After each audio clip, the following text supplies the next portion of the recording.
Hi, and welcome. Welcome, Dan, our great Danny Staten from South Carolina. He's inaugurating us into this new rotation scheme I've got going. Even though today's topic was Damien's idea, he wanted to do it next week instead of this week, so that's why he's not here. You don't do when you want, when I want. Bye. No. Bye. But let's say hi to the people who are here. I mean, Sarah is obviously here. That's me. Sarah, Yeah. what did you get here?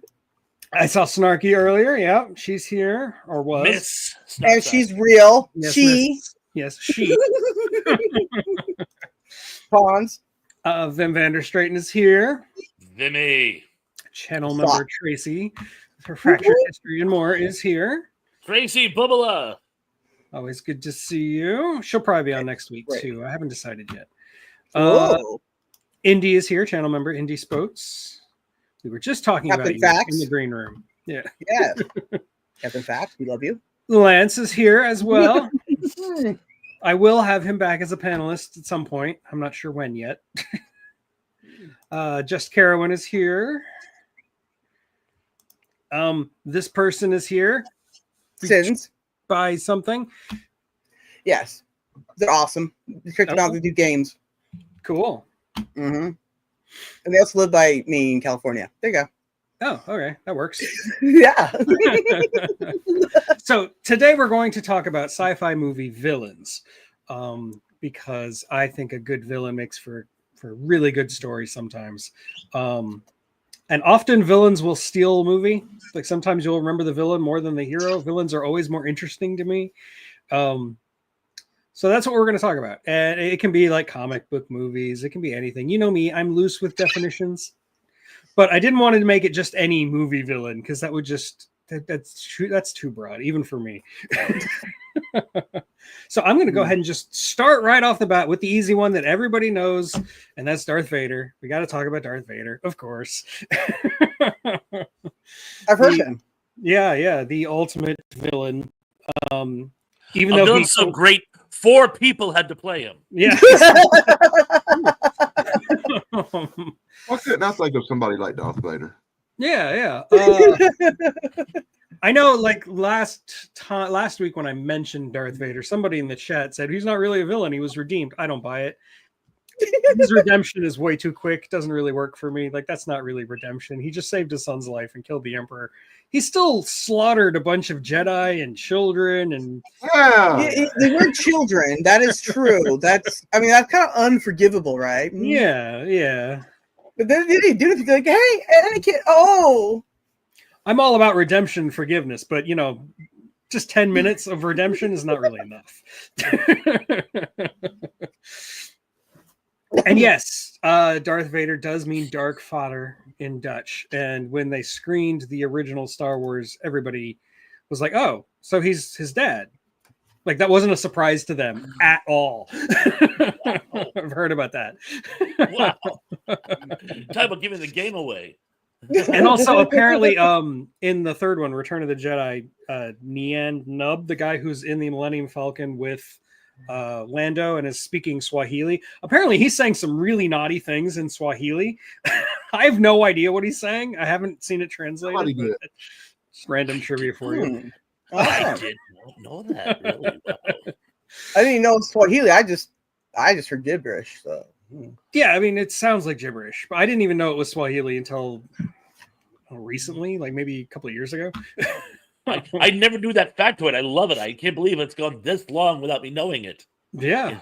Wow. I'm sure my brother has always known because my brother is like the encyclopedia of Star Wars trivia. He knows way more than I will ever know.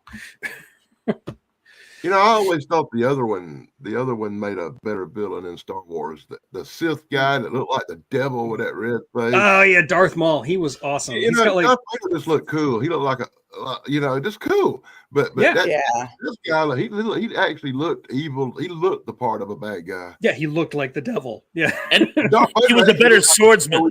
He was a better swordsman because Ray Park really can do that. Yeah. The lightsaber in the original trilogy just but in the prequels, it's actual sword fighting. It's acrobatic and all kinds of stuff. But You yeah, like the prequels, the Harrison Ford era, or the next generation better? I mean, the original's the best, the Harrison Ford era, obviously. I mean, Yeah, anybody me who too. says anything else is just wrong. Right? Yeah, that's a hashtag fact. I mean, you saw Jar Jar Binks. I mean, it was over with at that point. I was like, oh. I do feel bad for the voice actor to Jar Jar. He was actually a word I can't say, but he considered self-harm at one point. He was so distraught by the hatred that was spewed at Jar Jar Binks. So Well, yeah, because that was not a good idea, and also has to do with him. He did fine. Idea. Yeah, he did it fine. That's the problem. He did good. I mean, even little Anakin did good, but they gave him crap, and I'm like, oh, poor guy. No. Little Anakin was dreadful. Oh yeah, that kid though, he got bullied to hell and back, and he didn't deserve it, but he was terrible. He's had a rough life. We'll say. You saw what they gave him to work with, though, right? I mean. Yeah. I don't even think I could have said those lines are terrible. Like, I'm a person, and my name is Anakin. Yeah, I mean, like they set him up for failure. He couldn't have won if he wanted to. It didn't matter. They set him up. They're like, "Here's some really good lines, kid." They're like, "Oh, kid, I don't know better." And then as an adult, we're like, "Oh no, poor kid." George Lucas had a choice between this kid, Jake Lloyd, and Hayden, the kid from AI. Who's actually a really good child actor. Joel Osment. Yeah, Haley Joel Osment, and he chose Jake Lloyd. Why? Ruined Jake Lloyd's life. It did. It totally ruined Jake Lloyd's life. And I do feel bad, but he was dreadful. Oh, he's awful. He's absolutely awful. There's but look what they gave him to work with. He could, even if they gave him something quality and he messed up, then that's one thing. But they didn't give him anything quality. They're like, hey, here's some AI junk. Kind of makes sense. Say those words. The dialogue in all of Star Wars. The dialogue in all the Star Wars, even the original. I was going to say Obi-Wan's dialogue is horrible, but the way Sir Alec Guinness delivers it makes it riveting. You know, it's like, you know, it's all in the inflection. Let's face facts. He was the number 7 from Star Wars. In fact, there was a running joke at the time when that movie came out. They took the kid from Married with Children and made him Anakin because they even kind of look alike. See, and Hayden Christensen, right? Like, he is like the best at whiny characters ever. Like, every character he ever plays is like that, right? He's just got it on point, right? I love him as Anakin up until I was like, oh, that's it. We're done now. I disagree, Indy. He's not redeemed. He's still villain. Well, if Indy agrees with you, then I agree with you even more so than I already did before. Because Indy said so. That's right. We started out talking about Darth Vader. We kind of got into like a whole character study of the quadrilogy. But yes, Darth Vader is hands down the greatest villain of science fiction. He is the high watermark. He's what every villain aspires to be. Even though he, like, as a character, I don't think he's not very deep, like, as a character. But he is the epitome of presence. Like, when he shows up at the very beginning of Star Wars, like Episode 4, when he blasts out of the door and just walks in, breathing heavily, that's iconic. You can't beat that.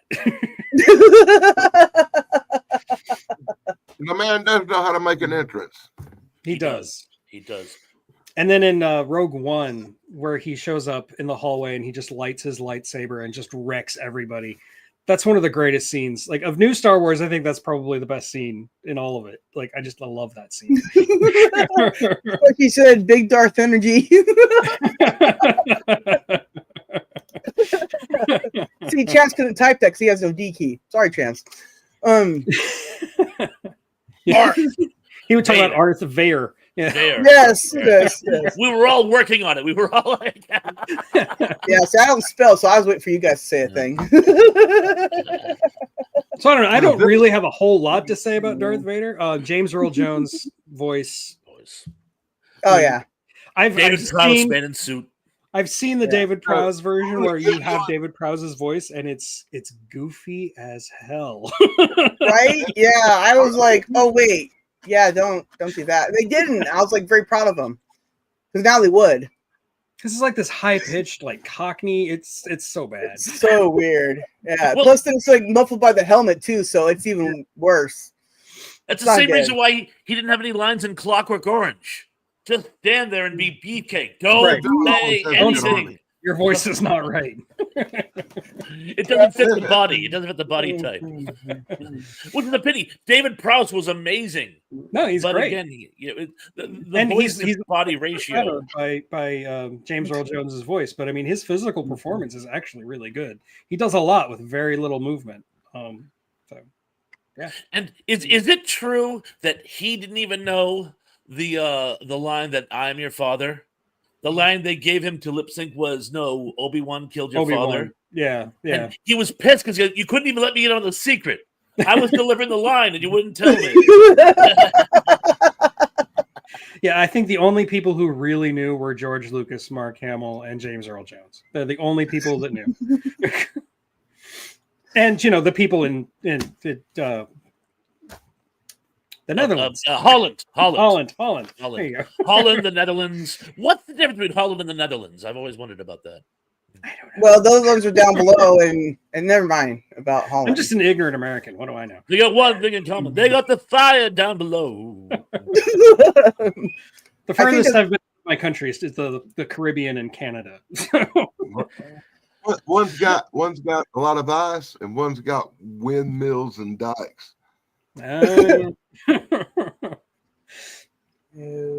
do know that the Dutch. I worked at Epcot for a while, and they have the World Showcase where they have like people from every country, and like they bring in people from those countries to work there, and they would throw these parties behind.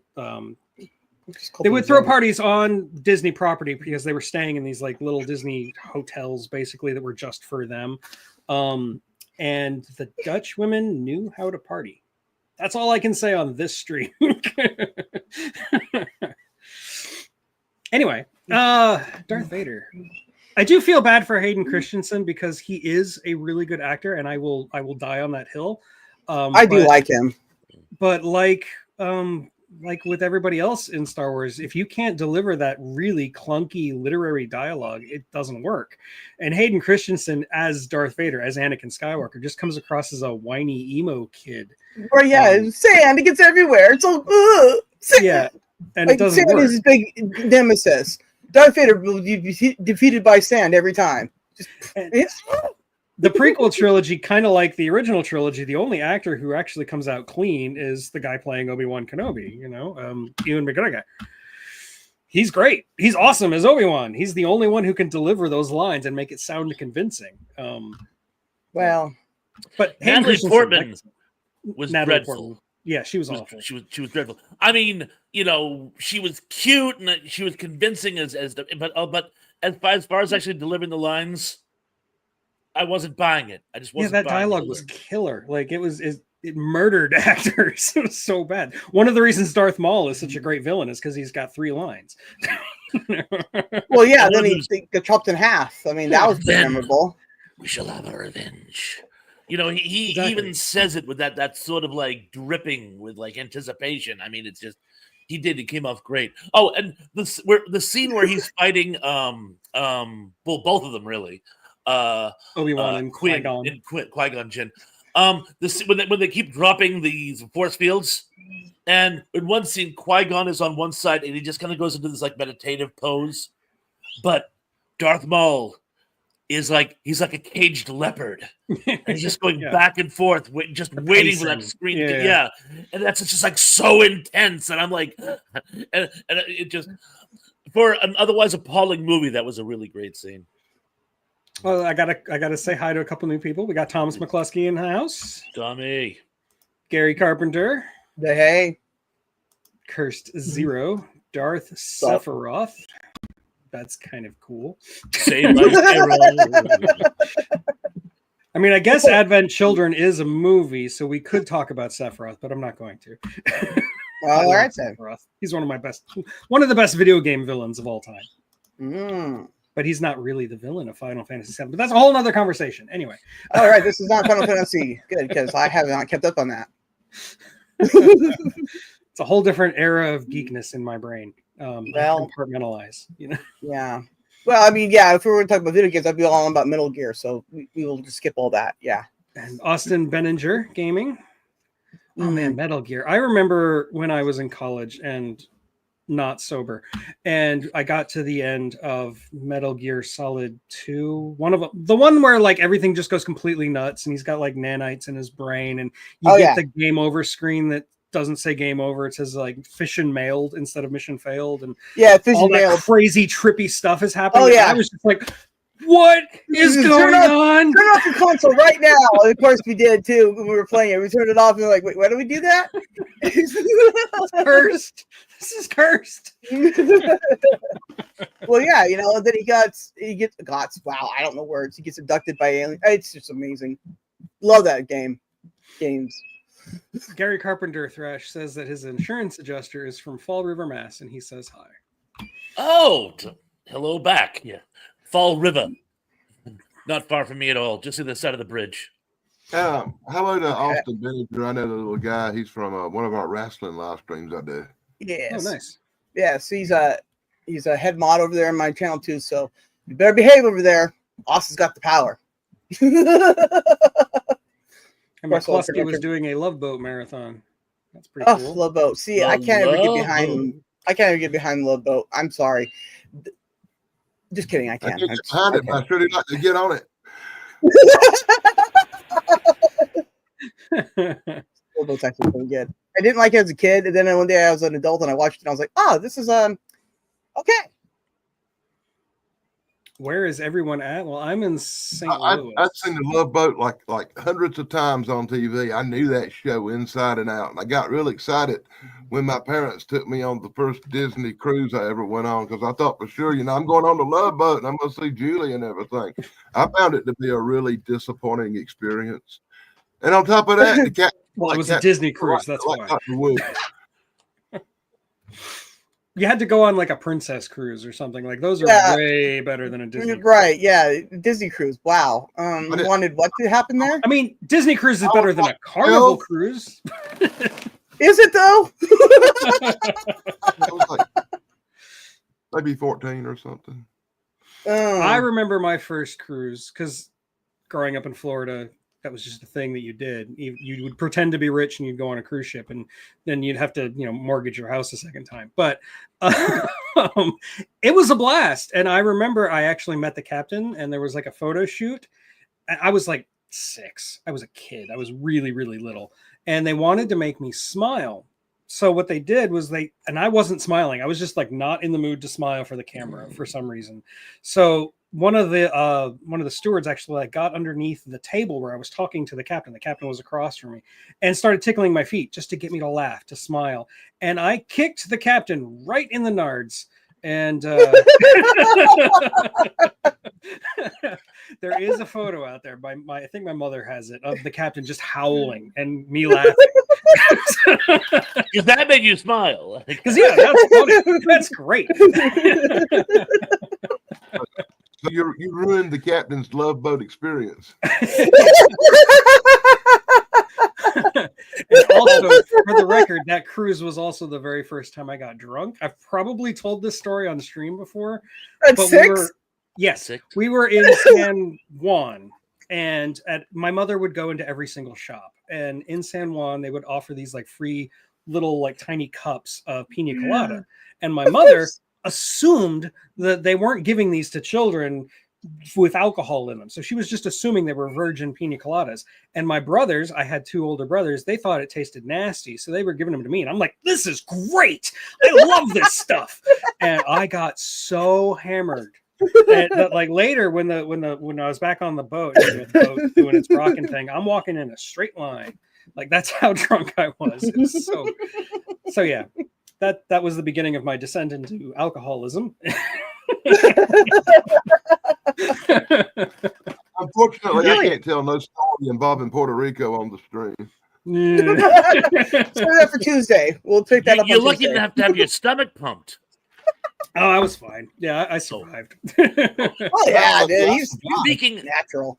Speaking of make a kid smile stories, So the story goes in the first The Omen. Oh, and by the way, Damien, I think, would count as a villain. Probably that's more horror than sci-fi, but my point is made. But in the end, where he has that, no pun intended, that devilish smile at the end where he breaks the fourth wall and kind of goes, you know how they got that epic smile? The director was yelling at the kid, don't smile. Don't. This is a serious scene. Don't smile. And so the kid's fighting. He's like, but it worked. It's like, so when I saw that as a kid, that scared the BGs out of me. I don't know. It just really stayed with me all these years. And the whole thing was sort of a joke between him and the director. All right. The Kolchak episode, The Werewolf, was set on a cruise, and werewolves also have nards. Thanks, Mom. Yes. Well, the male werewolves have. Yeah, the male werewolves. Yeah. Females have wolfies. I don't know.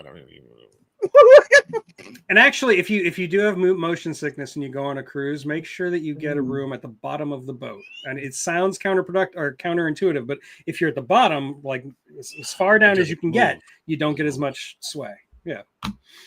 Oh, I sway, baby. That's how I got my in-laws to go on a cruise when I got married. The last time I went fishing, the harbor master yelled at me for going too fast inside the inner harbor. And I go, what's your problem with boats moving quickly? And he goes, wake up. I've been working on that one. We'll keep working on it. I will. The pieces are all there. Are we just gonna lurk away, Tracy? It's good to know that you're there. Lurk away, lurk away. Snarky, I do. I have lots of range. It's from laughing to laughing. She knows all forms of giggling. Yes. Yes. I'm a master at giggling. Oh, no. She's home on the range. Okay, so anyway, I don't have anything else to say about Darth Vader. Oh, yeah, we were talking about him. I forgot.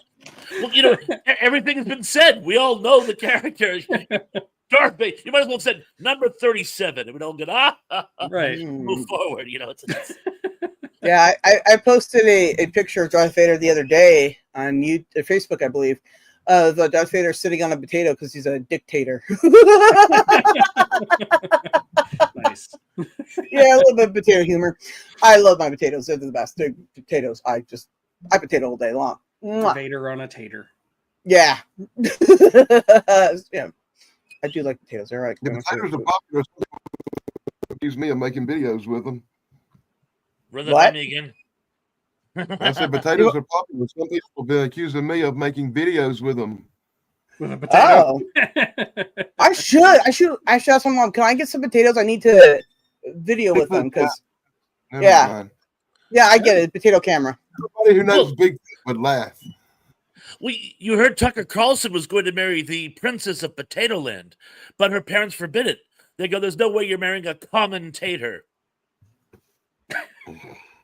Potato Land, the princess of Potato Land. We get it. We're just staring at you. With disbelief, that righteous indignation that I'm so used to. Apparently, Gary Carpenter met Richard Kiel, which is pretty cool. Really? Oh. Yeah. He's more than just Jaws. He did other things too. Did you keel haul him? Keel haul him. Anyway, Sarah, it's your choice. Pick out. Okay, cool. So I was thinking, right? Don't let it happen again. Oh yeah, you're right. I'm sorry about that. But I did. So I thought about The Thing, right? Because that's sci-fi, and also The Thing is just very formidable because it's a shapeshifter, and also, very just going to kill you. Doesn't really care, and it's just an awesome movie, right? I mean, it's pretty realistic if you think about it, right? That kind of thing could happen. Maybe it is happening. I don't know. Would you know? I wouldn't. Till it's too late. But The Thing, man. But here's the question, Sister Sarah. Mm-hmm. Here's the question. The Thing is just trying to survive, and this is what it does. It has to take on other life forms and absorb them and ingest them.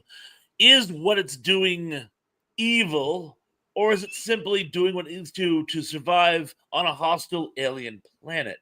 And would that in fact make it a true villain? But yes, it would, because I don't want to be consumed. I prefer to be the individual I am. So to me, it is a villain, right? However, you could say, "Oh, poor thing, here you can totally absorb me," and you'd be like okay with it. So there's that point of view as well. But for me, yeah, no, villain, just villain, because you came here, I didn't go there. Okay, you're gonna eat me. I didn't want you to. No thanks, villain. Point conceded. Once again, I swear I thought she was talking about the original giant walking carrot. The walking vegetable. Yeah. Yeah, I did not think, until she started talking about the shapeshifter and all that. I think the original one was more of a villain, whereas it can be argued that the shapeshifter thing was literally just trying to shapeshift into the organisms to survive. Right. The original thing was way more a villain because it was man-like, stalking people, using them for not for food but for blood to grow his young ones. It was more of a villain than the Blob, you know. I can see that. Yeah. And there's that tragic scene at the end where the professor like sacrifices his own life, desperately trying to communicate with it, saying, "Look, you're an intelligent life form. The fact that you got here proves that you're intelligent. You have to be able to reason." And the thing just kind of goes, "Womp." Screw you. Well, see, the thing is like, is he intelligent to come here? If it's a hostile environment, then why is he here in the first place? And if he's crashed here, then he should be trying to get away, and so he would want to communicate. So I'm kind of thinking he's just a villain. Well, in another adaptation of Who Goes There, Horror Express, there's actually a scene where the creature does try to reason with the humans. And he even says, "Look, if you cut me some slack here, I'll share some of my knowledge of the universe, which could actually help you guys out." And they're like, "Not buying it." And you're really not sure if the guy's blowing smoke or is legit. So there is you can't really blame them for not like buying into delusion. It's sort of like the Chamberlain when me friend, and the sketch is like, yeah, no. But at least there's that scene where they do it, recognize the fact that the thing does have a certain amount of intelligence. And it's funny how you can have 3 adaptations of the same source material and have them be that so different. Yeah. Wildly different. Well, right, yeah, If you because learn one thing, interpretation. fiction movie ones, you got to learn you can never trust the aliens. They're no good. They're bad guys right off the rip. The aliens are the villains. You ever see Because they came that here. show that Tug did an episode about where it's how to serve man at the end there, and it's a cookbook. Once again, Richard Keel again. Yes, Richard Keel. Visitors are here to eat us. Can't trust aliens, man. It's a common theme in science fiction. Well, there was an old expression here on Cape Cod: the only thing worse than the tourists are the locals. We actually, of course, we can't trust aliens. We can't trust our own kind. Why would we trust a different kind? And why would they treat us differently? If we don't treat our own kind nicely, why would something that isn't our kind treat us nicely? To them, we're just a petri dish. So, yes, I will buy that, Dan. I concede your point. Vim brings up Invasion of the Body Snatchers, which is a very similar conversation. Right, yes. So there you go. I did not ask for that. If you go by the original book, the Body Snatchers book, they're not trying to hurt us. They actually think they're trying to save us. Like the Body Snatchers are there to save us from ourselves, make us less violent, make us less horrible people. Like that, and that kind of comes across in the movie versions, especially the 78 version. But I mean, in the book, it's explicitly stated that they're trying to save us. Like that's how they see it. Ow.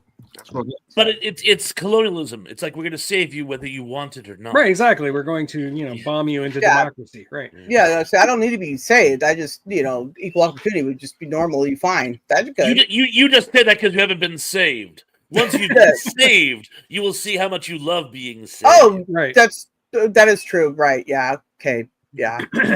Please, then, when you get around to it, I guess. And I'm not specifically targeting any religious or subcultural group or anything like that. That's just the way it all came off. So don't imply anything or infer I was thinking anything. Government. No, I'm also being sarcastic. You know exactly what I'm talking about. I haven't. Body Snatchers. That's right. That's what it was. Yes. Anyways, so Body Snatchers. Not them. Yes. No, not them. But we were talking myself about the thing. Love the government. Yes. I love my government bird on me. It's Me swear. too. I'm already on Right. all the lists, so I don't even have to pretend. I bet we all are. I'm sure we all are. We are now. Thanks.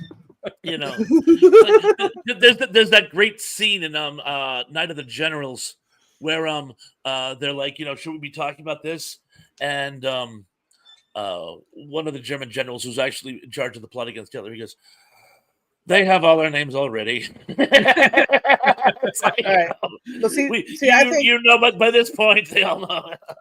I think for me though, like any sci-fi villain and or villain in real life, right, that takes away your free will, against your will, obviously, is like the worst type of villain out there because you can't stop them, and then because they think they're right all the time, no matter what they're doing, right? That is a problem. So there I you feel go. like that's a very common theme in science fiction in general. Is about like anything that wants to take away your free will, whether it be like a dystopia, whether it be like an alien invasion. It's all about taking away your humanity. Right. So I agree. Yeah. Good point. Yes. No, thank you. See, like Vader, he wants to take away all that too. He wants to rule. Voluntarily giving it away. Yeah, I mean, if I give it up, I'm like, I don't want my free will. Go for it. That's different. Then I'm okay. Then I obviously went, oh yeah, that sounds like a good idea. But see, I don't think so. Did they dupe you into thinking that? Well, that's 1984. Like you love Big Brother, right? Yeah. Oh yeah, exactly. What's the old saying? We won't take their civil liberties. They will beg us to take the civil liberty. Yeah. That's how it all ends in a thunderous applause. And hilarity ensued. Yes. That's me, Dr. Pink. Oh no. Indy says he thinks he's right all the time, so he is the villain. And it's a young person. It really did. The book, the whole thought of the book, premise of the book, terrifies me. The way Which book are we talking about? You blinked out there, boss. What book are you talking about? Oh, I was talking. I'm sorry. I think now you're having internet issues. It's because of that potato. Yeah. Good? Yeah, you're good. You're good. I was saying when I first read 1984, that book did kind of freak me out a little bit. The whole Tatarian premise of what it still messes with me. Yeah. I read it like a year ago, and I wished I hadn't. It scared the crap out of me. Years ago. I'd read it before, but I read it again about a year ago, and it's even worse now. Like it scared me even more than it did as a kid. This is the books I'm reading this month. Really? Roswell incident. Checking out Somebody else is on the moon. Flying saucers, serious business. Yes. It's gonna be a good one. No idea. If you believe Anunnaki and the Anunnaki. Cool. Planet. This guy did a lot of UFO report. That one. That's yep. Unfortunately, I'm one of them people who'll sit around with a video playing on the background reading the book. I've actually read that one, the last one, the Roswell incident. I've read that one. Well, I can honestly say I read none of those books. Oh, you want to talk? I love like weird conspiracy stuff. Got a friend. Oh, I like that stuff a lot. I got a friend. I'm not even going to attempt his last name, Rob Knarfel. But we know him on YouTube as Bigfoot Michigan Rob. Okay. And he's got these true cryptid encounter books out. And he came out with one last year and part 2 this year. And I just started, and I try to read like one story every day. I'm trying to make them last as long as I can. So I don't read a bunch of them at one time. I just read one cryptid encounter a day. You just read one a day. Wow, that's crazy. That's like a vitamin. One cryptid encounter a day. Just take one. For everybody, there's a one a day. Okay, so now it's your turn, Thrash. My turn. Well, I'm going to, in the spirit of, we were just talking about 1984, because he was actually on my list. I'm going to open with O'Brien from 1984. And remember, as we were just saying, Sarah, about how sometimes there's a gray area with the villains. Sometimes they're simply trying to survive, but their survival puts us on the wrong side of them. Or Darth Vader, where he was a tragic character who becomes a villain. O'Brien has virtually no redeeming qualities. O'Brien is basically, he's a shill. He's an underground mole who literally dupes people into going against the party so that he can punish them for going against the party. And it's not. He's a cop. It's not. Yeah. He's a tyrant, is I think the term they would use these days. But the worst thing is, there's that wonderful scene where they bring Winston in to room 101, I believe it is. Yep. And O'Brien's there too. He's like, O'Brien, they got you too. And he goes, oh, they got me a long time ago. And it's like, oh, fiddlesticks. And while he's being tortured, it's weird. It reminds me of the sociopathic ex-army colonel my mother was engaged to at one point. He can't just win and take the moral high ground. I'm teaching you a life lesson. He has to win and say, and I'm not doing this for your own good. I'm doing this just to show you who owns who. Winston actually says to O'Brien, I see now that the party, for the sake of the people, it has to regiment the people and keep them in line like this. And he says in so many words, oh, no. This has nothing to do with the good of our people. It's solely for the purposes of the party staying in power. We don't give a flying fish about the people. We need to keep them basically living hand to mouth so they can't take our power by one iota. And the parties, it's not this, because you want to think of it as a sort of Hobbesian state where at least what they're doing is for the good of the state. It's doing for the good of you. And again, that's why I say O'Brien has no redeemable qualities. And the fun, I don't know if you've seen the movie, and I'm talking the one specifically with John Hurt. Pardon me. Richard Burton plays O'Brien. And my understanding is he was actually clinging to life when he was doing that movie. He was actually dying of cirrhosis of liver while he was making it. And you can tell he's actually falling apart on camera. But it was I believe his last role. But he put a great emphasis on it. Yeah. And I think it was an amazing swan song for an amazing actor who died tragically too young. But yeah, since 1984 was brought up, I had to open with O'Brien from 1984. Yeah, that works. There you go. That's okay, Pickles. Oh, Pickles Golden Rage of TV is here. Hello. Yes. Hey, What's going on, my brother? You've got to go check out his channel. It's so good. Yes, I think we can all agree with that. He is amazing. Yes, that is amazing. It's all Dan's fault that I know about him. Dang it, Dan. Pat and Tug and Thrash is what I do. Always dropping links and promoting my friends' channels. That's why we still love you, Dan. Yes. Even though you're just crazy and you're always using potatoes, you're just dang amazing. You know, I just realized I am like a living, breathing sundial at the moment. You are, because, yeah.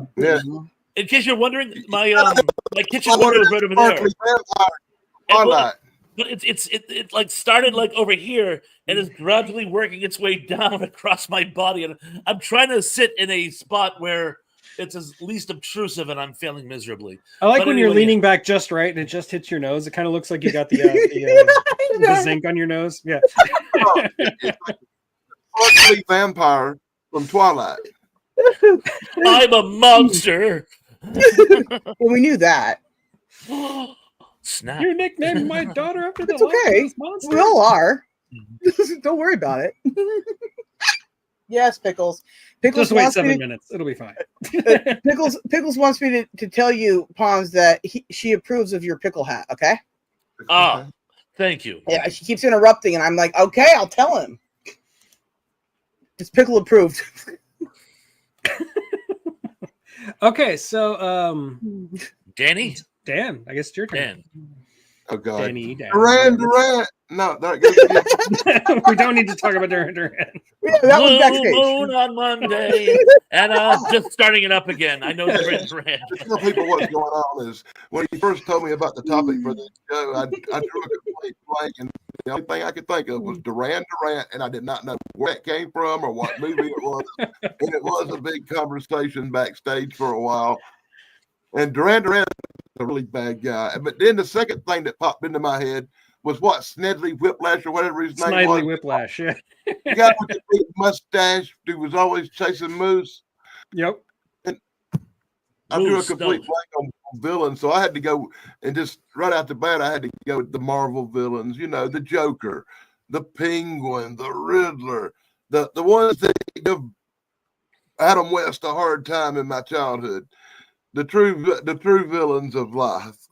That's the ones I had to pick. I know it's a sad choice, but no, comic book villains tend to be really interesting. That's the ones I grew up with. I was a Super Friends kid. I was watching the Batman on TV. You know, Adam West. I actually old enough to remember it as a child. And once you know, to me, them were the villains. And it wasn't until Jack Nicholson played the Joker for real that I knew just how serious the villain could have been taken as the Joker. Jack Nicholson just blew me away with his portrayal as the Joker. Because you grew up with Cesar Romero, yeah.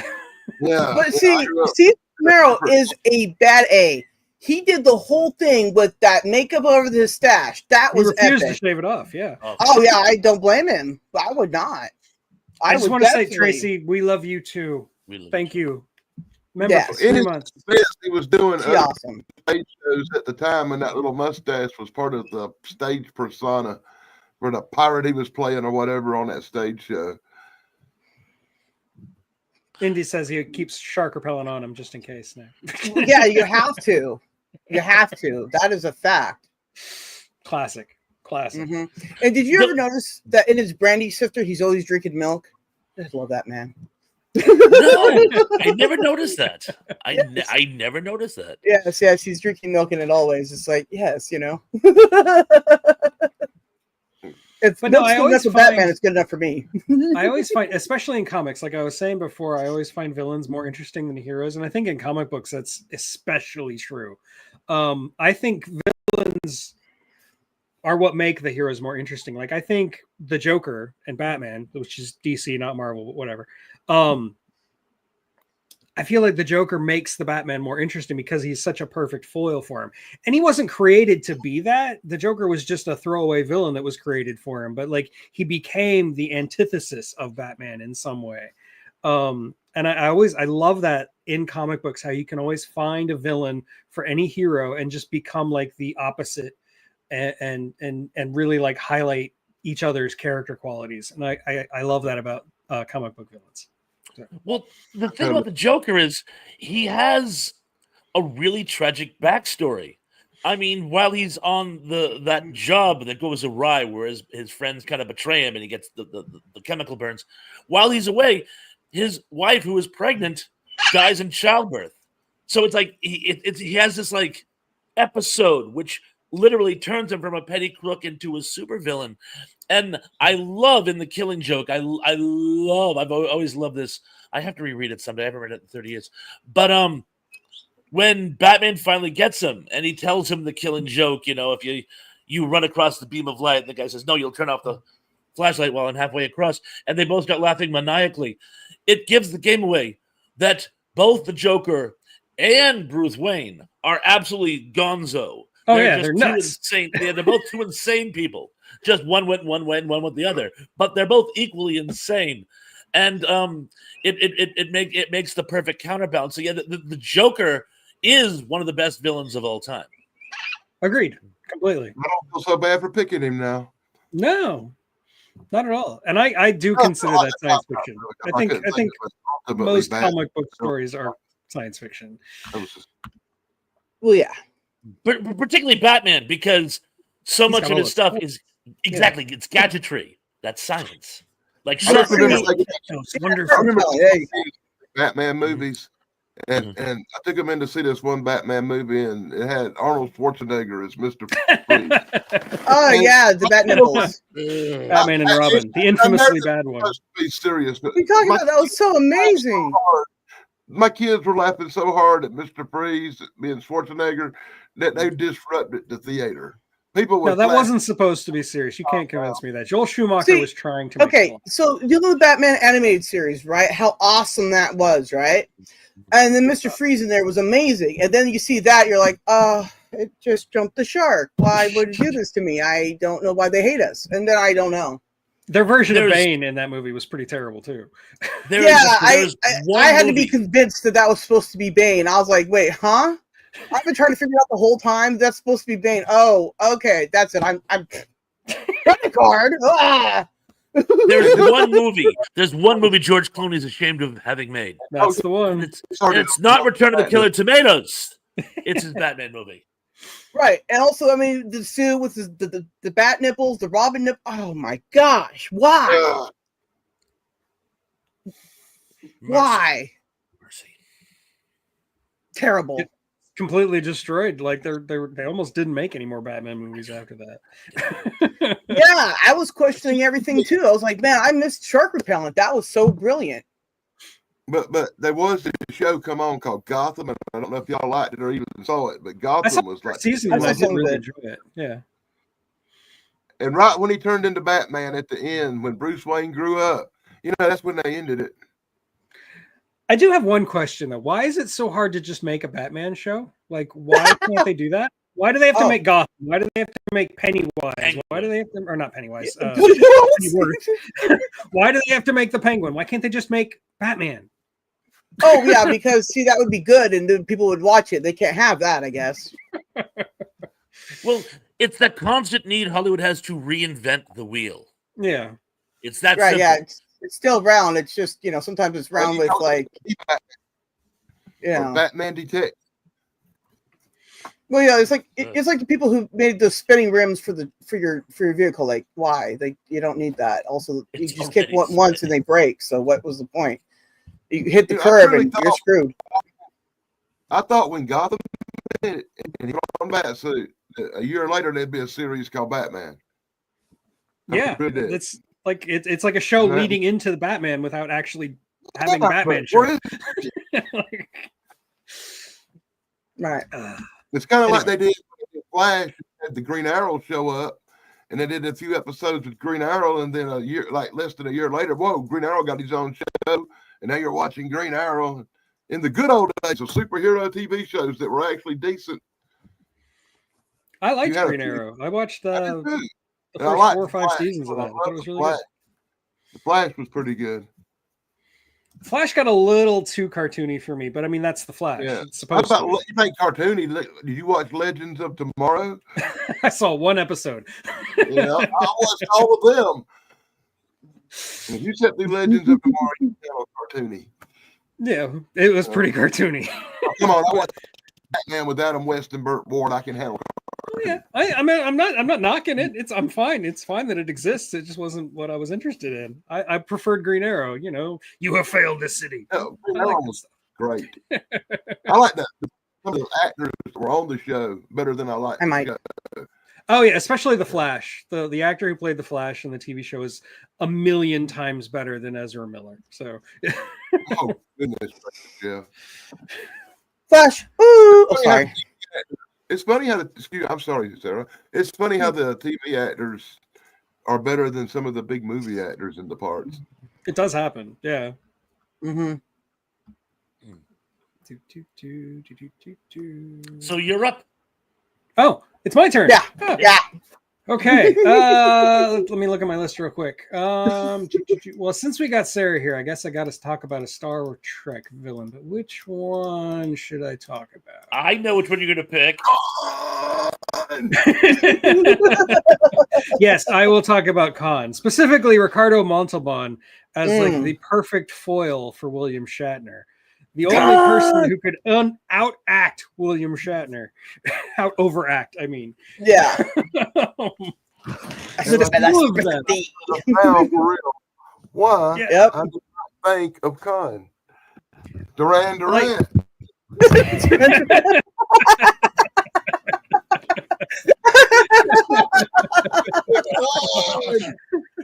hit me Kondonian Singh. Full name? Noonian Singh. Yes. Noonian. Yeah. I always put a D in there, like condo. You know, condo. Yeah. Dude, I Condo. liked it. I liked it in Space Seed though when he comes to, right, and he grabs the scalpel, right, and he holds it at Bones' neck, and Bones is just like a bad about the whole thing, right? He's just like, dude, either slit my throat or let me go. Like, and also if you do it the right way, I'm like, okay, there you go, cool under pressure. That's Bones. That's my favorite. Where's Kelly? I actually got a fun series of Star Trek Con comic books in a box over here, and if I knew we were going to talk about them, I'd have had them ready to shed the covers. Oh yeah, you should have seen it coming. You know, Con, Yeah, more iconic than Duran Duran. I can't see nothing. And by the way, Ricardo Montalban, as you know, suffered from a chronic back injury. Yes. For most of his career. It had actually happened not long before he did that episode, but he was such a professional, he insisted on doing it still.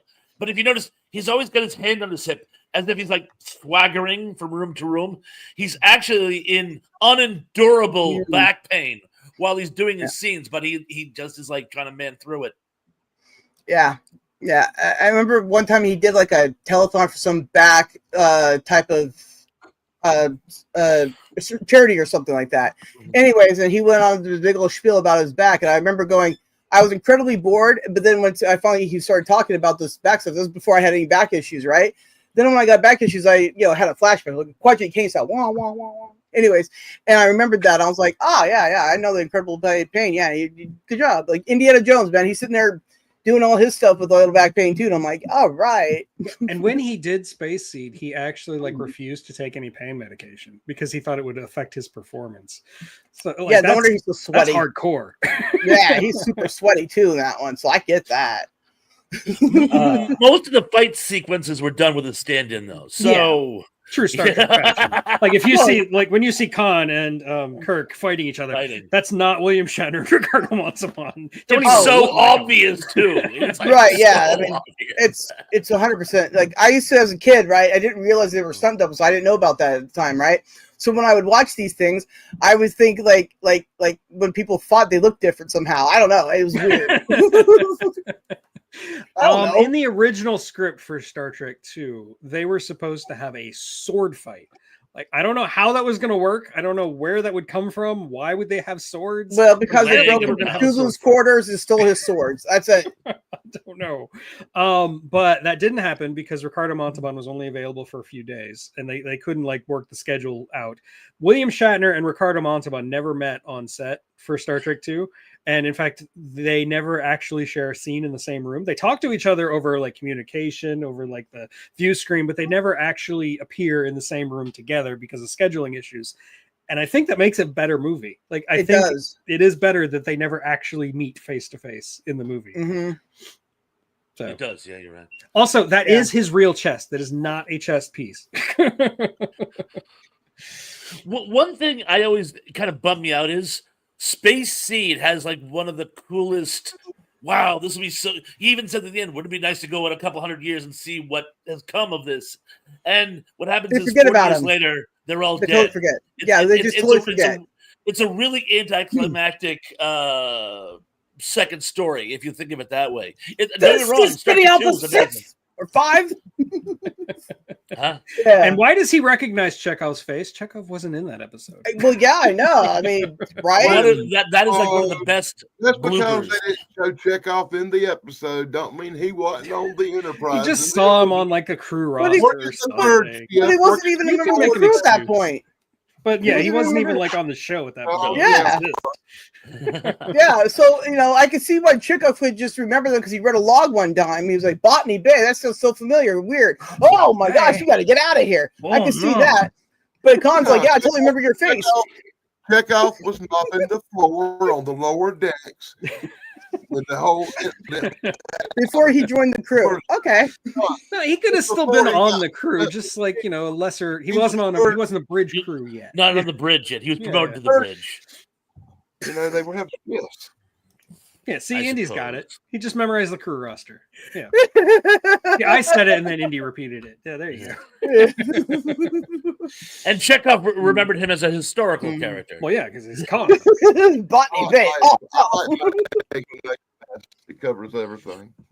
That's another thing. That's another in Space Seed. Spock has to give this like mini history lesson on who Nonian Singh is. Nonian Singh is, and it's like, would you have to give a crash course in the history of who Hitler was? If he was that big of a character, my guess is Shatner would have already heard about him. You wouldn't have had to fill him in. You know what I'm saying? I mean, we're talking the eugenics wars. In the Star Trek universe, that's a pretty big deal. But it's been 30 years, and we don't remember the eugenics wars that happened in 1997. So, well, yeah, when Voyager went back to 1996, I still didn't see any of that. I mean, it was a slightly different timeline, but nonetheless, Q messed with the timelines. That's what happened. Q messed with the timelines. Yeah, true. It's all right. Q. Yeah, Q did it. Most people don't remember the wars that happened in 1997, much less the TV one. Well, yeah, you raise a valid point, but in Las Vegas when they had the Star Trek, experience. ride there, Star Trek experience, right? I went on. I did both of them. I did the TNG one and then the Borg one, right? And I'm going to tell you, right? Like the whole way there, right? They have like the timeline, right? At the time of the timeline, right? And now, if they were still had it today, right? They would have to recon the whole dang thing. It would not make sense, and I'd just be like, never mind, don't care. Terrible. Thank God for Q. You right? Yeah, it's all Q's fault. Blame him. Yeah. Also, if you go back to Enterprise, Star Trek Enterprise, the 4th season, when they're like trying to plug all these like Star Trek plot holes, one of the things they say is that the eugenics war was actually a secret war that nobody knew was happening. Oh yeah, yeah, right. Okay. Anyway, so when Enterprise got canceled, I went and protested, right? At Paramount. Good show. And you know who also showed up to protest the cancellation of Enterprise? Darth Vader. Okay. But is he really a villain at this point? No. Interesting crossover. Starkey says she's a Q. Well, that's true. That is fact. I mean, she's magical. She's got the right personality for it. Yeah. Yeah. See, I would be a good Q, but I would be like the practical Joker Q. Like everything would be like a joke, and I'm like, I'm sorry, you didn't like being turned inside out. That's crazy. I'm sorry. It's like Xena Warrior Princess. Every time there's like some plot hole, it was because of a wizard. Oh, a wizard. Okay. And Xena dies like all the time. It's crazy. I don't know how she keeps coming back until the last season. When you want her to, you're just like, oh, she's just dead now. Okay, I'm watching this now. It's no longer Xena, is it? Also, Star Trek Enterprise made it so that Khan is sort of related to Noonien Sung, who's the guy who made Data. Yeah, I know. Very confusing. Just because they happen to have the name Noonien in common. And exactly. Sung. Right. That was brilliant. I was like, oh yeah, the Klingons are like, and this is also how we became bridges. And I'm like, this is why we didn't have bridges back then. Yeah. That's something we do, but we can't talk about that. But people are going to notice, right? I mean, they notice. That's one of the best lines in that DS9 episode where like Worf shows up in the Trouble with Tribbles, and they're like, Worf, why don't they have ridges? And he's like, we don't talk about it. I love that. But also, it's not in any books at all. No. It's just retconned from the galaxy, the whole universe. How? If you try to like plug all of the plot holes in Star Trek, it's just a losing battle. It's like midichlorians. Don't. Just leave it alone. Listen, it's a religion of bacteria. I worship them too. You see? You see? Your stupid minds. Sorry. All the different incarnations of Star Trek you got now, you can pretty much do anything anyway. Oh yeah, with Star Trek. Oh yeah. Picard made sure of that. They're like, hey, listen, remember all that stuff you liked? We're not going to do any of it, and we're going to make it terrible. And I was like, why? You don't have to. It's terrible. Why would you do that? Everybody going to die. Why? Okay, I'm done. Well, now it's your turn, actually. So you get to pick another. Oh, okay. Writers. Oh, wait, that doesn't work. Okay. We are evil. Villains. Okay. So if we're gonna do a Star Trek, right? Because of course, here's a good one for you. Okay. The Q, are they villains? Because like they mess with things and they don't mess with things, but they also say don't mess with the Borg. But we all know the Borg turned out to be pretty funny, so that was interesting. But anyways, but the Q, but are they though? They're omnipotent, right? They could wipe us all out instantly. Why don't they? And also, why don't they, take more interest in the galaxy? I don't understand the Q. What is the purpose besides to just have one Q mess with us? They're the trickster archetype. They're you're Loki. They're your Bugs Bunny. They're just agents of chaos. That's what the Q right. is. So the thing is like at any minute, you could just upset them and they could just wipe you out. There's another problem there with people with omnipotent powers, right? You don't consent to be wiped out. When you look at it that way, the better question is not are the Q the villains, and we're trying to rationalize them. Humans are the villains, and the Q are trying to rationalize us. I mean, that's the whole point of Next Generation, the first episode and the last episode. The trial of humanity. Exactly. Right, but see, the thing is, they were like us at one point. So, the thing is like their existence now is stale and stagnant. So what's stopping them from, doing all that? Have they already wiped us all out before and then brought us back? Like, it's weird, right? I mean, they could have like completely eradicated everything and then realized that the universe was boring and then brought us back. then brought us all back and then still exist in a stagnant, realm. Like that's in itself is, villainous, right? There's no progression, right?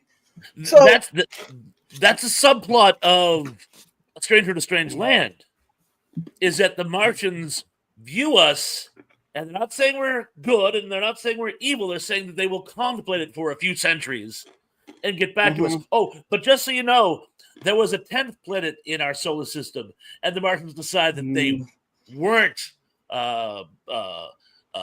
good, and that's why there's the asteroid belt between Mars and Jupiter. So if you're found obsolete, make your mind right, and right. that's basically what the Q are. So I'm not sure you can label them a villain.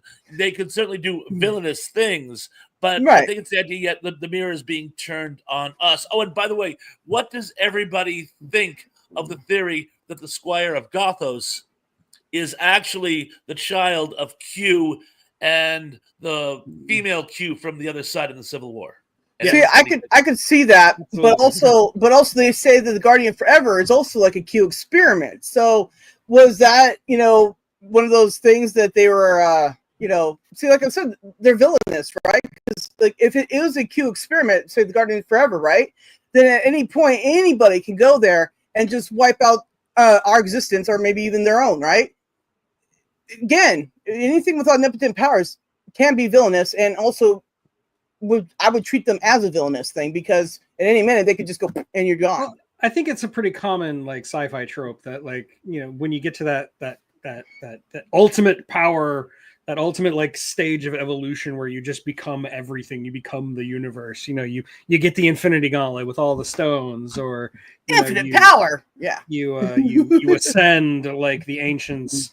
In either Stargate or Childhood's End, or I mean, it's a thing that's very common in science fiction, and Star Trek likes to take these tropes and explore them in their own universe. So I think that's where the Q comes from, and it's ideas that they had dealt with before, like the Squire of Gothos, like whatever his name is, and what's his name from the first episode? We got the Illusions out there too. They're pretty Charlie X up there, and Charlie X. Charlie X, yeah, there you go. Charlie X. In fact, I heard somewhere they almost got sued because Stranger in Strangeland. Well, Charlie X is Michael Valentine. Let's face facts. Charlie X. Michael Valentine is just a little better assimilated. I certainly there have been many times. Like for example, what is it? Pigs is Pigs. Frederick Brown, supposedly they actually approached him initially and said, because The Trouble with Tribbles is based on one of his stories, or The Arena is based on someone else's story. So, I heard that Stranger Strangeland, Robert Heinlein contemplated suing Star Trek over the Charlie X episode. Well, I think the Charlie X episode. I think he wasn't Ellison because he would have. Oh wait, hold on a second. I'm so sorry. I'm thinking Charlie X. You said from the first episode. You mean his friend who ends up becoming on episode? Yeah, I can't remember his name off the top of my head, but like I was going with Charlie. So sorry. X too. That's fine. Because Charlie X also applies totally. Well, that's the funny thing about Star Trek. Star Trek steals from itself all the time. Oh, all the time. Yeah. Oh, hashtag facts. I think the Squire of Carthos was definitely a Q. Yeah, there's actually like one of the few Star Trek novels I read that dealt with that, and it's great. It's fun. And that's actually Q at the end. Remember when his parents show up and go, Or "Oh, Sean. but I was Yeah. winning." Because bear in mind, we don't actually see the Q. It's our mind's interpretation of what they're doing. Our mind can't contemplate how they actually operate. That's why we see them as things like a last gas station. Right, yeah, the scarecrow, that thing. But right, but also see the problem with the Q, like I said though, is they have no more progression. Thank you, Wendy. The ultimate thing. So it's like, what do you do then? I mean, it makes you also more problematic because then you're bored. It's like just they said they're bored. The Q aren't even the only like omnipotent creatures in the Star Trek universe. I mean, Wesley basically became the same thing. He became like a traveler thing. Yeah, he permeates all of space and time now for some reation. And then he shows up in a movie and he's out of the wedding. I'm like, what happened? He showed up at the wedding in Nemesis. And he's back in uniform. He's at the end of Picard. Yeah. He's like, and I'm back in uniform. I'm like, oh, so you just traveler life is boring, but you did it all. But what does God need with a starship? Yeah, that is a very good question. What does he need with a starship? Pay no attention to the man behind the mask. Yeah. Pay no attention to the man behind the curtain. Exactly. Yeah, Roddenberry actually wanted to deal with that directly. If you read about the God thing, which eventually became V'ger, was originally basically God. Gene Roddenberry really wanted to go there. He wanted to go there directly, and they didn't let him. So, right, yeah. Well, Wesley Crusher will save us all. My wife would probably agree. Well, Wesley is also Gene Roddenberry's middle name, by the way. Yeah. You told me also, that. Yeah. And William Shatner made Wesley cry, so that was pretty funny too. Wait, what? William Shatner made Wesley cry? Yeah, well, okay, so when they were filming TNG, they were filming like Star Trek 6 around the same time, right? And so Wes went over there. This is a long story he put up on the internet one time, and I'm like, oh, okay. I think I even have it on my channel somewhere. I'll find it. But anyways, so what happened is he goes to meet William Shatner for the first time, and William Shatner's just like, whatever, who cares about you, basically, right? Blows him off, insults him and stuff, and then he goes and starts crying, right? Anyways, and then so he tells a few people. Then Gene Roddenberry finds out, and Gene Roddenberry sends William Shatner a letter saying, "Excuse you." Basically, go apologize to Wesley and go tell him he's epic and thing, right?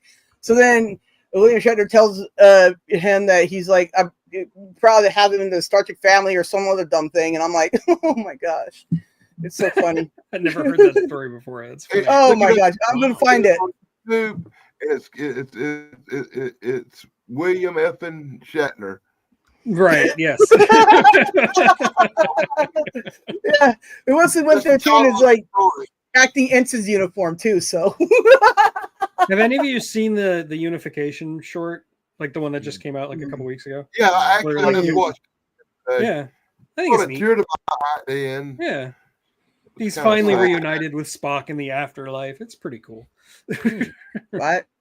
Just look up Unification. They brought William Shatner back to do it, and they CG'd in Leonard Nimoy and a bunch of other things. Robin Curtis is there, and like Spock's son with Savick from an alternate reality. And it's actually kind of I'm so confused. Awesome. It's fun. It's fun. Mm.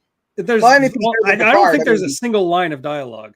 It's just there to like be an emotional release for the character of Captain Kirk and him reuniting with Spock in the afterlife. Star Trek girl up here ain't seen it. Yeah, I know. I'm surprised she hasn't seen it either.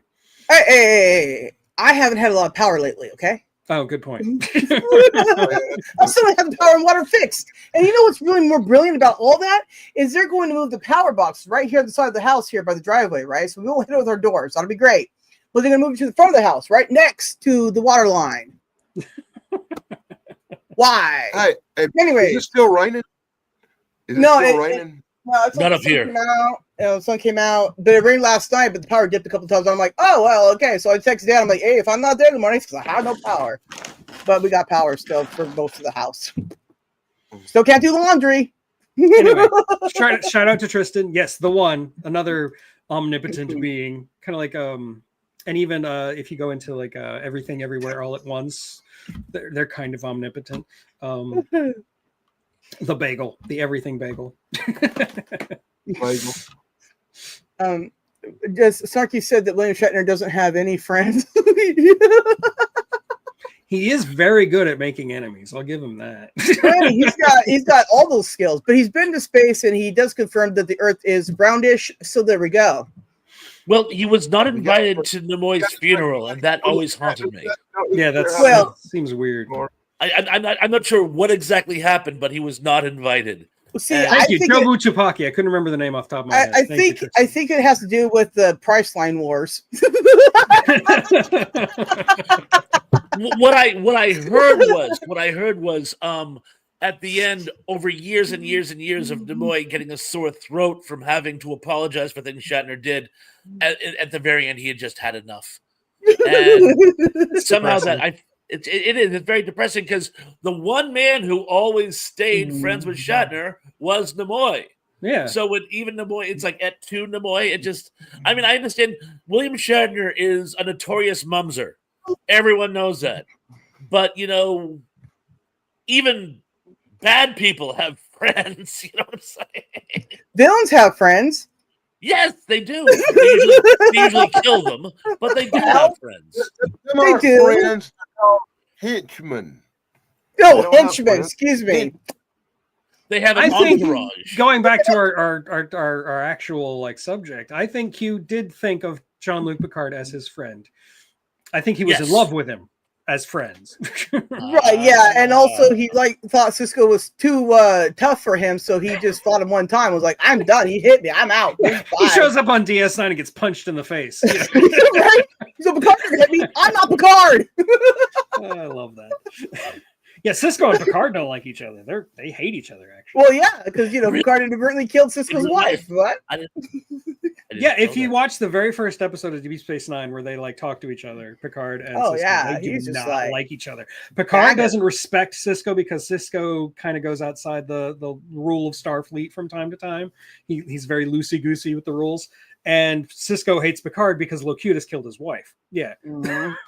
Oh, I thought you meant in real life. Oh no, in real life. I thought you meant in real life. There was a Avery feud Brooks between and the two. Patrick Stewart. No, love neither each one of other. them are William Shatner, so I think they like each other. Yeah. Gotcha. Mm-hmm.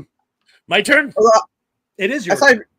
Yeah. Oh, no, sir. You I had was to say just gonna something say- else. Go. I was just gonna say something about Avery Brooks. I saw him get pulled over one time and be belligerent when he had a DUI, so that was interesting. So I do Star Trek, Dan, when I have power. Well, you should look up unification later. Will do. Well- Trust and believe. I got homework about Star Trek. I'll always do it. Because it is actually official Star Trek canon. Like it was made by the Star Trek people. It wasn't like just a fan thing. Yeah, but you've seen what they. Never mind. We've already I know, established that. I know, Writers I know. are the villains. I know You how got you that. But I Go still on. say there's hope because Brave New World is still awesome. Yeah. Okay. So I just haven't had any way to watch that, but I hear about that. I'm like, that sounds great. And also, I like Lower Decks. That's Oh fun. yeah, Lower Decks is good too. Yeah, That's that's a lot of great. fun. Very simple. Mhm. Okay, Pons. Before you freeze. Yes. So, as a tip of the hat to Indy, who actually mentioned this specifically, and Tom McCluskey, who I've talked about this with on several occasions, I have to go with Black Wolf from Wizards. Wizards is it's as you know, it's one of my. It was the movie which introduced me to the whole post-apocalyptic subgenre. Love Ralph Bashki. It's such a fun film. Any movie where you have mutant Nazi zombies on one side and dwarves and elves on the other, how can you not have fun with this?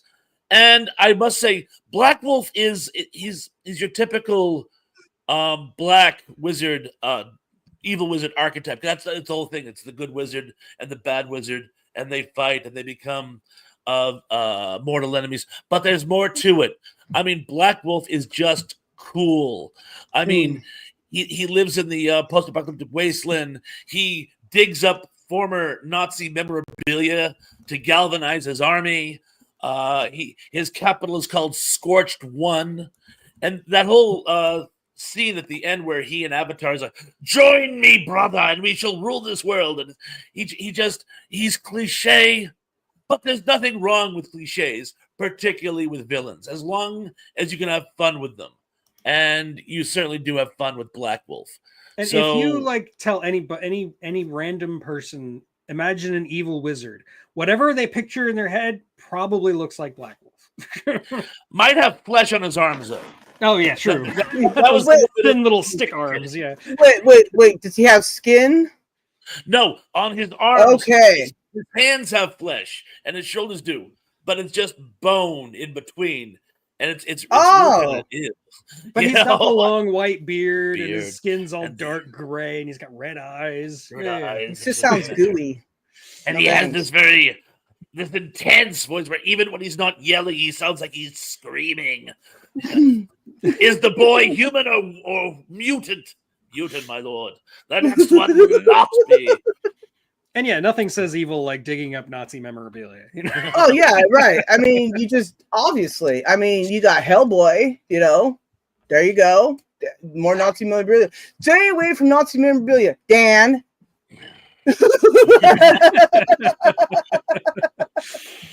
Actually, I've seen some of those comic books. Some World War II German knickknack around their house. I used to have a Stahlhelm, but my wife made me sell it. Well, maybe some swords over here from that era. That's my World War II swords. Yeah, World War II swords. Maybe a firearm or two and a sword or two from that era. Wait, did you say an arm or two? A firearm, you know. Oh, firearm. Okay, I thought you meant like an arm. I'm like, we got a couple Nazi arms lying around. Yeah, just arms. I like to hold them up sometimes. There's a possibility there could be some World War II weaponry laying around here. He's got like arms. I'm like thinking, is that a helping hand? Ooh. Bump. No, if you have Nazi memorabilia, it's a thing. It's World War II memorabilia. World War II memorabilia. But I was mostly talking about the comic books because he has a relative that collects them, and so we were showing them off one time on Chances. So that's what I was referring to. Oh yeah, I got a lot of World War II comic books with swastikas and Captain Americas and stuff. You know, that goes without saying. Captain America is a bad A, man. He took all the Nazis. I got an AOC comic book, for God's sakes, you know. What was that Japanese anime that was made during World War II? The Fighting Sea Angels of the Pacific. Yeah, I mentioned it in a video. I can't remember what it's called off the top of my head. Yeah, something like that. But it's so funny because the Japanese soldiers are all like anthropomorphic puppies and teddy bears, and the Allies look like something out of Freak Brothers. You know, it's so nice seeing how the other side demonized us. You know what I'm saying? Is that the one that came up with the term Foo Fighters comic? No, Foo Fighters, that was the other theater. Foo Fighters was in Europe. And they're still not sure what they were. They were these they do depict them though in heavy metal. There's a scene where a glowing orb wreaks havoc with a B-17. So yeah, some people, there's all kinds of wonderful theories. Some people say they were aliens who were like observing how Earth like waged war. There were some people say that they were just optical anomalies. I kind of like the idea. I had heard some of the Germans were actually experimenting with for want of a better word, an EMP weapon. You would fire something up and it created like a magnetic pulse that would fry circuitry and cause the plane to just go to zoo. And one of the things it used was mercury. And the mercury is what caused the glowing effect. But they could never perfect the weapon, but they were firing them up into our bomber groups to see what they could do. But Momotaro. Thank you, Indy. I do have to Momotaro, who actually was a Japanese folk hero. He was a boy born out of a giant peach. James the Giant Peach type style, huh?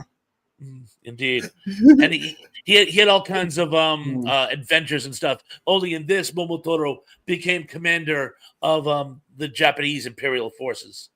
You know, briefly about the World War II thing. My mom's dad, my grandpa, his youngest brother was a tail gunner in a B-17 in World War II.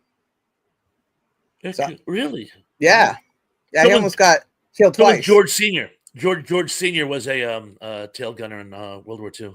Well, my uncle's name was George Johnson. My grandfather was a fighter pilot. So Yeah, so there we go. Yeah. Really? This is so sad. My real dad. Mm-hmm. My real dad. Your real dad was a pilot in World War II. Cool. Really? That's awesome. My father-in-law was my real dad was that. My dad was way older. My dad was way older than my mom, and my dad was an actual pilot in World War II. Wow. Cool. Excellent. Yeah. My dad and his dad worked for Hughes Aircraft, and my mom worked for Northrop. So yeah, I get you. So Black Wolf, also a great name for a villain. It really is. It really is. It really. And again, he's a formula villain, but formula villains can be good. You know, you don't have to have a 3-dimensional villain. Like you can have a nice 2-dimensional villain. You know. Yeah. 3D villains are cool too. I'm still drawing Duran Duran. Well, do you want another turn, or should we end this? I got my favorite villain from my childhood, the one that actually scared me when I was a kid. The Wicked Witch from The Wizard of Oz. Very topical. Yeah. Very topical. That was, to my 7-year-old self, that was true terror. Those flying monkeys are scary, man. You know what's funny is when the Wicked Witch made their appearance on Sesame Street, I guess that was so terrifying at the time that they won't show that episode again. I'm like, yes, I heard that. Crazy. So I could see. I mean, for me, when I watched her as a kid, I was like, nothing, no big deal. But I could see back then that pretty horrifying, actually. It's like those Outer Limits episodes where like they have like the really, really goofy looking monster, and I'll be reading up on it and be like, well, they couldn't show this episode again for years because it scared children too much. I'm like, what? Right? It's googly eyes. It's like it was like that too. They have these episodes where like one of them she like hits the commander with a rock in the head and blood, right? That's okay. But the next time he gets smashed in the face with a airplane and then there's blood, but they can't show that, right? Yeah. So they have to censor that. Then they have these monsters that, as Chance said, the gynecological nightmare, but they're like green with like an eye and they just do nothing, right? And that was terrifying. And I'm like, I am so confused. Choice, what is Fred. I didn't even think of that one. Sorry. Yeah. Ooh. Bring up the Wizard of Oz. I just remember how upset my little sister was at the ending of the Wizard of Oz, all crying and everything. And I said, it wasn't that bad, was it? And she said, yeah, that mean old Dorothy killed the witch. Both of them. She killed two witches. The first one was by mistake. Actually, they're both by mistake. Both times she didn't do it intentionally. She's not a murderer. It's the house. Well, she's a murderer, but she's an unintentional murderer. She's a manslaughterer. Yeah. Now, can you be held responsible for your house flying around in a storm? That's kind of in civil court, yes. It's still your property. In civil court, yes. Not in criminal court, but in civil court, yes. Besides, Bill Paxton and Helen Hunt proved that you can drive through one of those things. You'll be fine. Exactly, and cows.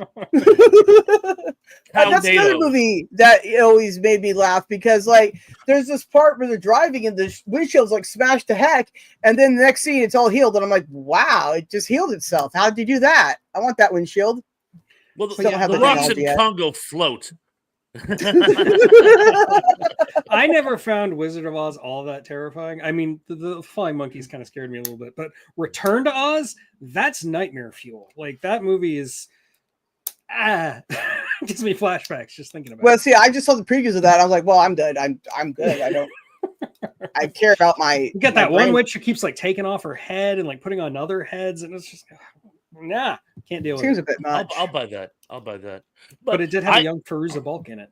I do love Feruza Balk. Who's Feruza Balk? You'd know her if you saw her. She was in like The Craft. She was in The Island of Dr. Moreau, the weird 90s version. Oh, yeah. Okay, gotcha. I'm with you. The story behind that movie is even scarier than the movie itself. So crazy. Like the director wanders off on an LSD trip and never comes back, you know?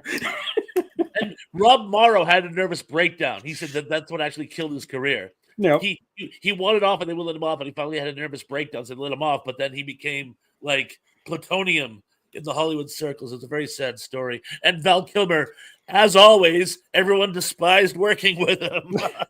Marlon Brando too. Marlon Brando was like doing his own thing. So yeah, the documentary about that is actually is chilling.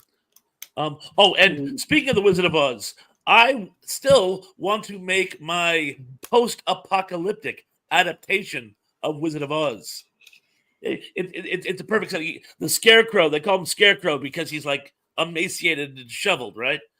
The Tin Man is a former riot control cop who ran out of bullets, so now arms himself with an axe. And the Cowardly Lion is just some guy's been living in the woods so long he's gone feral. And what happens is Dorothy and her attack dog, Toto, their community's been overrun, and now she's trying to get to another one and meets up with these friends. And it's like a whole post-apocalyptic thing. I think I can market it.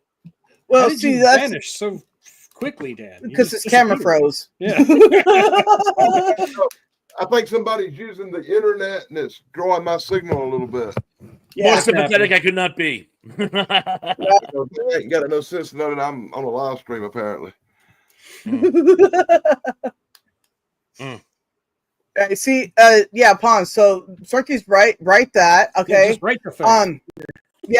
I'm down. If you want to make it a cartoon, I'll help you with voice thing. Ooh. I'm really good at barking, I guess. I can play Toto. Yeah. I think it work great as animated. That's a great idea. That's a great idea. I think so. I think there's already something like that, Pons, called Tin Man. Yeah, but Sasha Fred mentioned that earlier. Yeah. But Pons knows how to write things that don't make people cry. And it's futuristic. Have you ever seen that? No. I haven't seen it either, but I know of it. There's a futuristic show called The Tin Man. It's based on Dorothy and the Wizard of Oz, but Tin Man was a cop in Oz, and you just got to see it.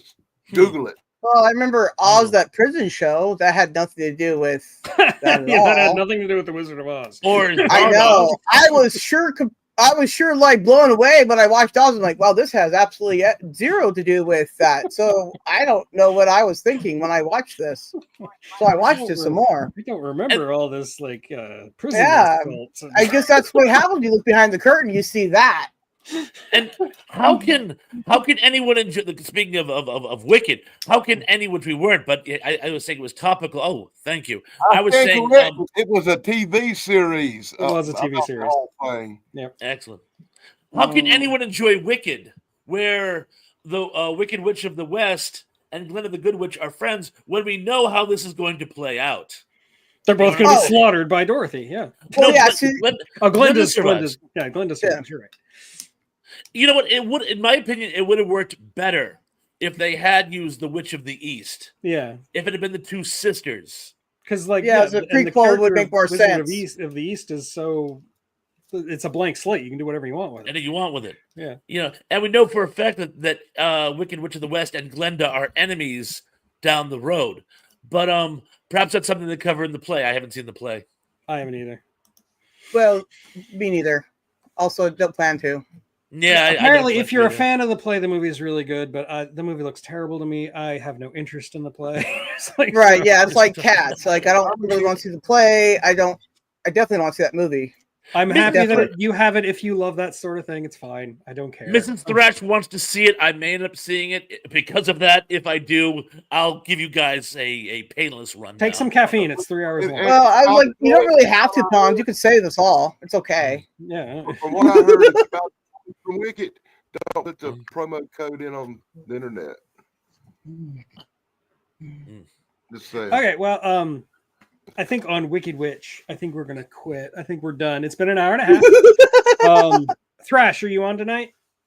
I'm on at 7:30, and tonight's trivia game will be a Thanksgiving-related entertainments. Looking forward to seeing you all at 7:30. Please all join me. Please. Did you say Okay. chicken feet? Chicken feet. Oh, turkey. Feet. Sarah, Dan, do you have anything to promote? This Tuesday I'll be live because I didn't have the show last Thursday because power crazy.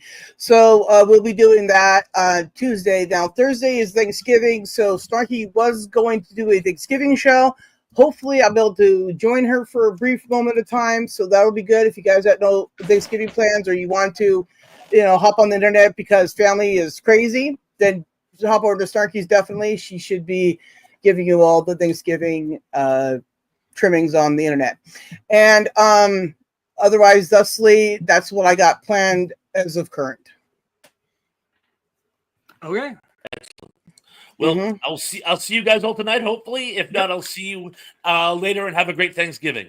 Yep, you too. Bye, Everybody, Thrash. I've got nothing planned because it's the holidays. I'm going to eat turkey. Good for you. Yeah. Maybe See you, come back Collins. and stream. I'm clicking the button now, so goodbye. Bye. Thank you and good night.